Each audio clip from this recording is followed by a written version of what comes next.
Hello. So we're gonna start introducing the chirps and how to use them in the field.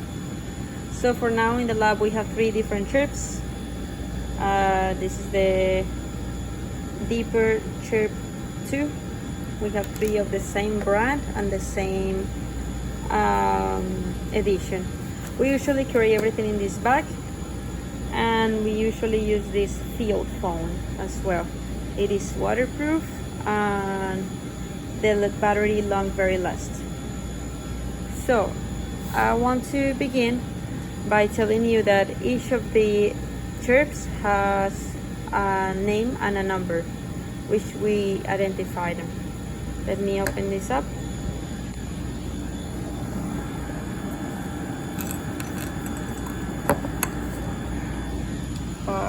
I just took this one out by screwing it. The identification number of every chirp is the last digits that you are seeing here. You're gonna see that for the other 2 chirps, and that's the name and the color of the chirps. You charge it from here with a USB port. I don't know which port is this one, but it's Android usually. So you charge it here until this will light green, and then it is fully charged. It usually takes like 2 hours, but we leave it the whole night charging just in case. I'm gonna put this on again. Make sure that it is fully sealed. I need both my hands. Give me a second.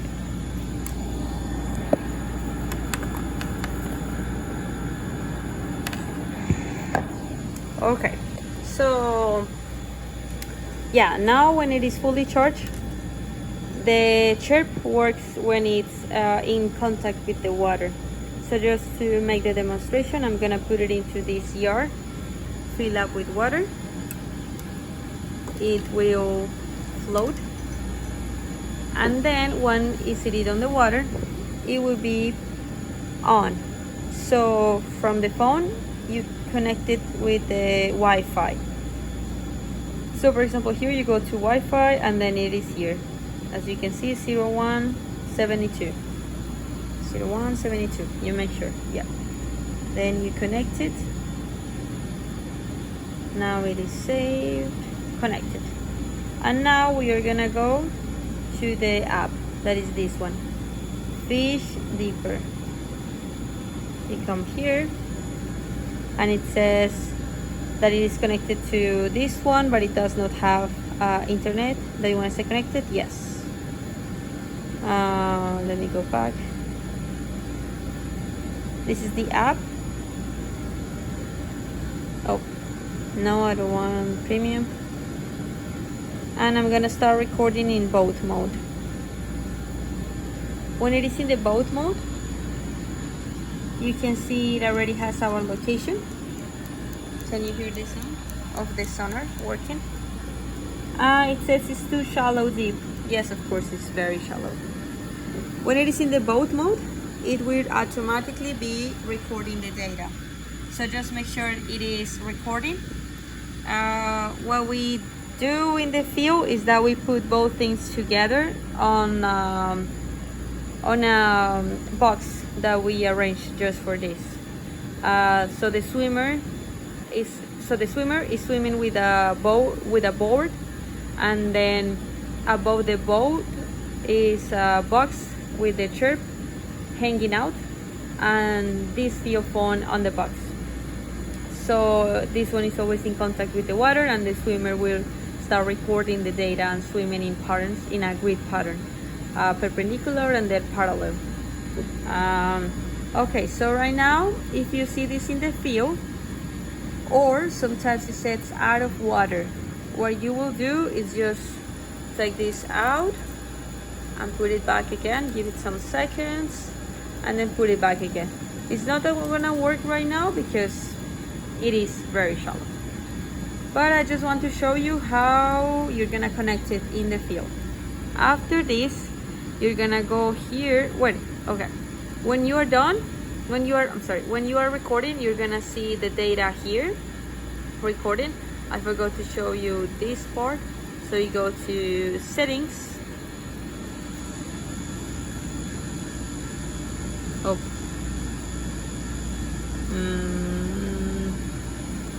So you go to settings, and then it will show you the angles of the beam.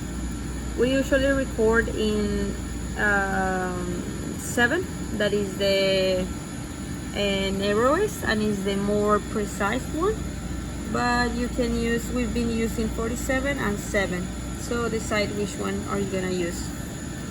Once you put this one here, that's the only important part. You leave everything as it is. You can change this. It's basically just how it is gonna be shown in the screen, but the most important is the beam angle. It's the one that you need to modify. You come back here. I am not recording anything right now, but I'm gonna show you some examples of previous data we've recorded. To save it, to stop it, you only need to take this out of the water, and then you disconnect it from the Wi-Fi. So you come here, and then you come to Wi-Fi. Oh. And then you connect it, you disconnect it.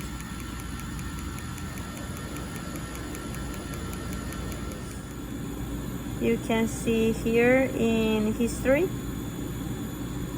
and we have the recording here. It was automatically saved in the device, but not in the cloud. So you have to come here, and you can do one of two things: export it as a CSV and rename it, or delete it, whatever you want. Let's rename this one as video.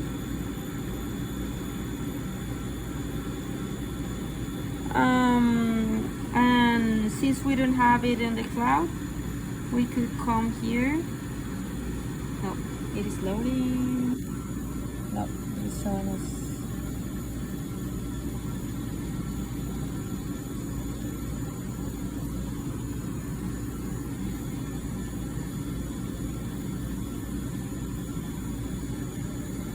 We come here and we go to export.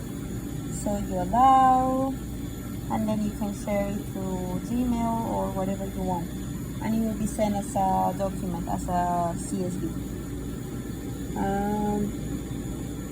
Since we are not gonna do that, I'm gonna show you an example of another one. For example, this one in Las Piedras Cenote. This one is already in the device and in the cloud. When you don't see it on the cloud, you have to give it a couple of minutes, sometimes a day, a whole day, to be saved on the cloud. If it's not automatically saved on the cloud, please contact the company by email in the support, deeper support, and you tell them like the email address and the problem that you are having, the session that you are not seeing on the website because it's not being uploading in the account on the website, and they will help you to solve that. Okay, so for example, this one is a previous one that we did. You can see how it will look like. This is the then it says, like, for example, there were some fishes, and then it tells you the depth of the water. So this is just a illustration of the data that it is recording. But what we really need is the CSV file. Okay, so you can get it directly from here. You send it to your email, or I'm gonna show you how to do it directly from the website. Okay, we are here in the website. This is the website. This is the mapfishfinder.com, and in English. You will like to see your maps from the things that you have recorded in the field. So you go to sign in, and then I already have the credentials here. It's nuhydro@gmail.com, and the password is hydrogeology, just as it is here.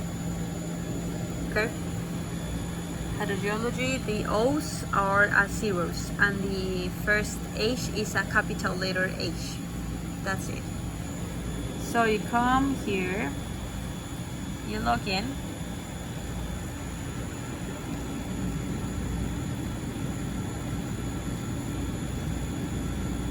and then from here you're gonna see the previous things that you have recorded. I always try to rename them with the name of the cenote, whatever I was doing. For example, this day I was also recording the flow, the date. I missed here also the beam angle, so 47 or 7 or 20, whatever you chose.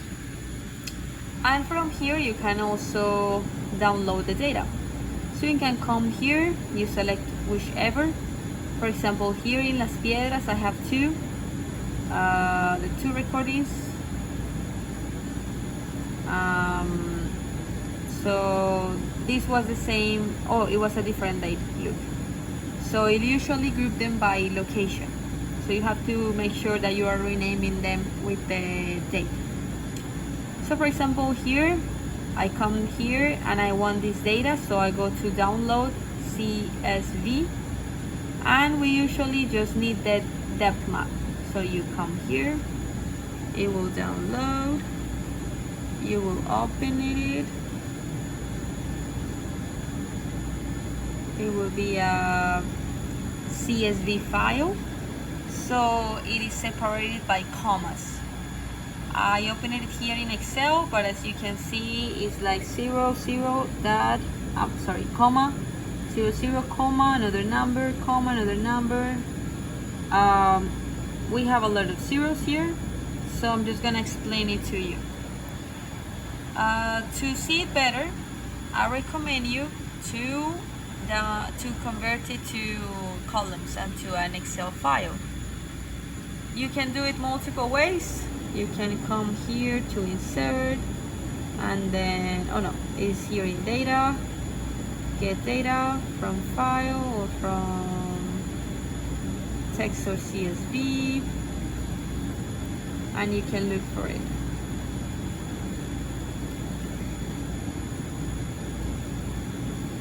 So it is telling me like, oh, is this the right division? And I say yes, it is.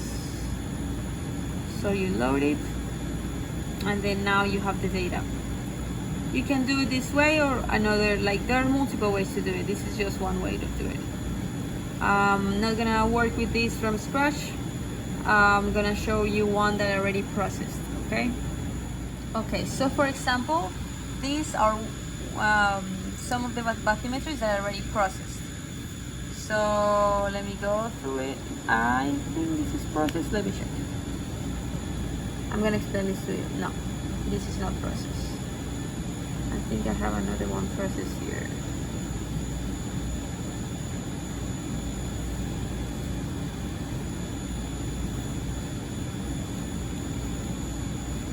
Here. Yeah, so these are processed. Let's do this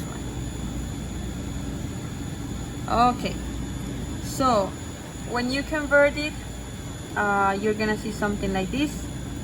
The first column is this is the original data. The first column is the latitude, the second column is longitude, the second one is altitude, or actually the depth of the water, and the last column is a little bit confusing, and it is at Unix time. It is the date and the time at which that point was recorded, but it is an Unix time. So we need to convert it at time and date that we actually know. Okay, so once you have it like this, remember you in the original one had a bunch of zeros. In the latitude and longitude that you have zeros, we are not using that data. You can filter them and delete the zeros, okay? So just keep the data that actually have latitude and longitude. Otherwise, the data is not useful for us because we don't have a coordinate to map it. Once you have just the data that is actually useful in this formatting, then you're gonna convert it to UTM coordinates. This is the UTM coordinates. I'm gonna show you how. You're gonna keep the altitude the same, and the date and the time, you're gonna convert it, the Unix time, to date and time. Okay, this is the formula, how you do it. You can take a screenshot or so, or look into the internet on how to do it. I'm also gonna give you this information, this file. And the other part is how to convert to UTM from this coordinate system. So we have another spreadsheet around here, and in this spreadsheet it is already set up. So here in latitude and longitude, you copy and paste the ones that you have. Just copy and paste, and it will calculate it to you.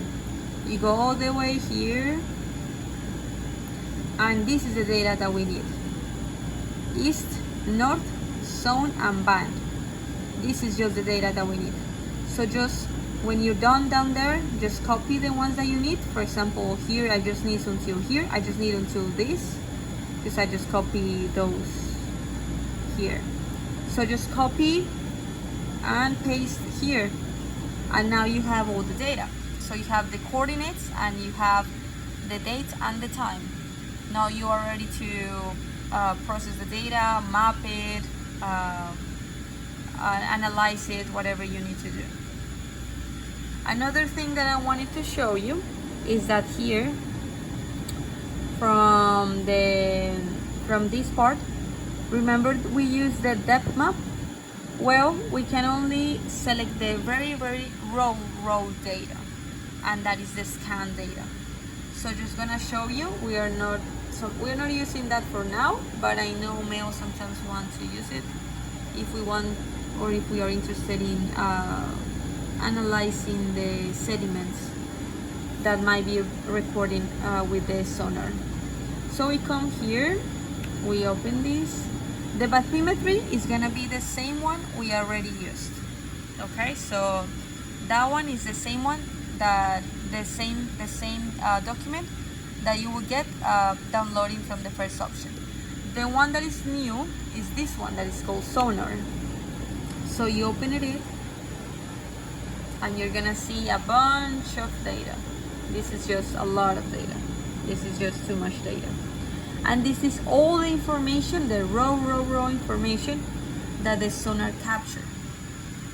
Just for you to know, if someday you might need it, I'm also gonna have a file with the emails that I exchanged with the support people from Deeper, where they explain a little bit more of what this all means and what is the depth at each sonar recorded data. So yeah, I think that must be it. Just one last thing, the code for the right now is unlocked, but if it is not, the password of the phone itself, it's NIU Hydro, all in lowercase.